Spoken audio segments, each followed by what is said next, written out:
How you doing? He does need to run a class. We got about 5 minutes with him, so FYI, go ahead and make.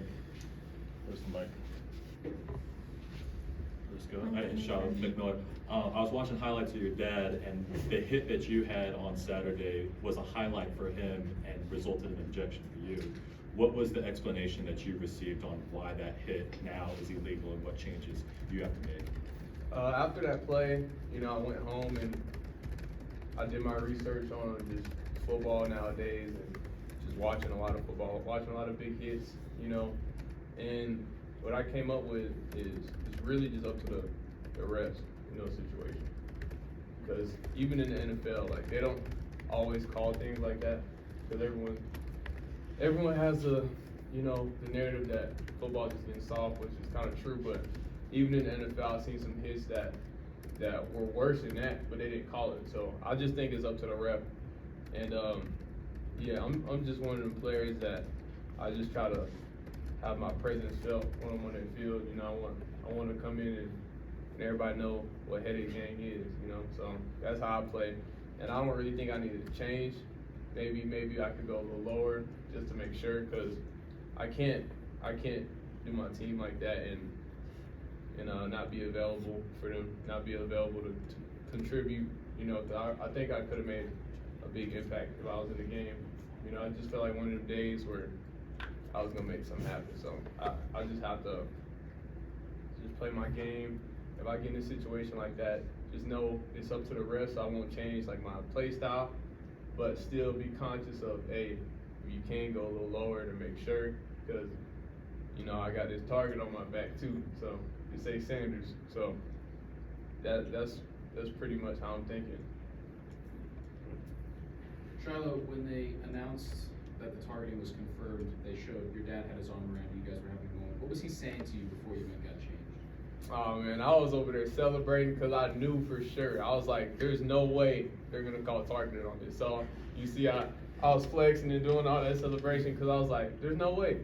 Because like I would have felt my head hit his head if my head hit his head. So after that, like, my dad's seen me play for a long time, so he know how I hit. I don't ever leave with my head like that. And it was really just up to the refs. The refs made a decision. I think it was just one ref, because we talked to some other refs too, but it was just one of them. And they made the decision. And my dad was just like, man, you just play hard today. Just keep your head up.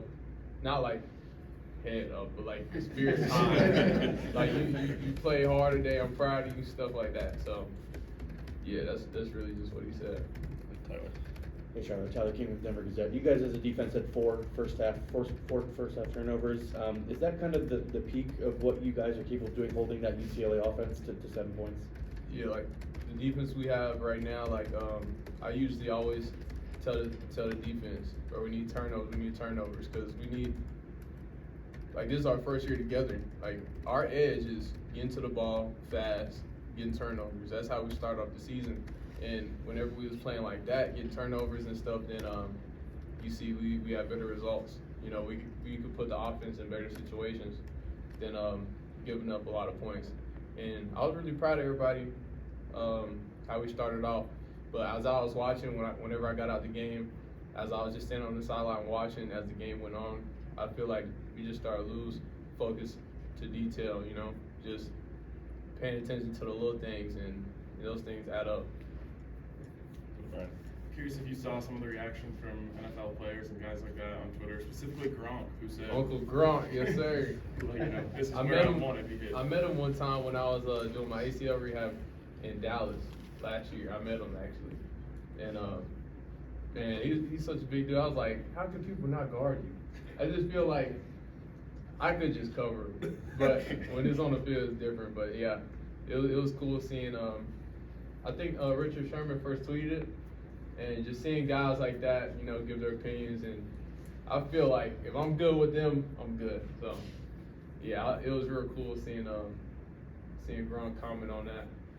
He said, like, I'd rather get hit up here than in my legs or anything, because when you start enforcing the rules like that, it starts making DBs want to go low and low, and I don't really think that's what y'all really want. because it gets dangerous when you do that, especially going full speed. You know, I'm coming from 20 yards deep with a target, so like knowing where I'm going. So if I aim that lower, bad things can happen. You know, we got pads, we got helmets for a reason. As long as you're not being like crazy, like using your helmet as a weapon, I feel like you should be alright. Gronk specifically knows that as well as anyone. That was unfortunately, one of the problems with his career. Yeah, for sure. Go ahead, Jason. Hey, Shilo, Jason Jones, BuzzFeed. Just want to give you a chance to revel in your own correctness. You sat in that very spot after Colorado State were asked a question regarding the hit on Travis Hunter. And you said something to the effect of, if that was me, I'm getting ejected immediately. Yeah. And while your hit seemed to be much less, in my humble opinion, targeting than that one, you were absolutely correct. Yeah, but even like that play with Travis, like you don't have any pads right here. So if I start aiming at the ribs, they don't want that. You know what I'm saying? It's best that I aim in these shoulder pads area. You know, like the back of my helmet, clip his face mask. It is what it is. But these pads are there for a reason. This right here has no padding. So yeah, I just know just how I play, the play style. You know, whenever I actually catch somebody like that, it's gonna get a lot of attention. And sometimes I just feel like the refs be like, oh, he hit him way too hard. I just have to throw a flag just so we can look at this. And I've seen that happen a lot in football. So it is what it is. Two more, go ahead, Sean. On that note, Sean Keeler with the Denver Post. I think most of social agreed with you and agreed with Gronk, but some people brought up like the video of you before the Oregon game and said, well, this might be a dirty guy, this might be a dirty player. Do you worry about a headhunting rep with the officials, with the refs will think that and prejudge you unfairly? Well, but I usually talk junk before every game and every practice, even to my own teammates. Even to our own coaches, I'll be talking. So nobody's safe. I looked over there before Oregon game. The receivers look pretty small. And I just said, y'all too little, bro. So that's how I play. Like, I'm gonna play hard regardless. It could be against anyone. So I don't ever go out there thinking anyone is as good or even close to being as good as our team, our defense, because that's just the mindset you gotta have, you know. And as y'all can see, none of these games are just so far out of reach. Like, it's not like, oh man, you guys are just horrible. Every game is winnable that we play. But I feel like just as the game goes on, we just lose attention to detail, and that's what the game of football is all about. Who messed up the most, and we just eliminate those little mistakes, and I mean, we're gonna be a great team.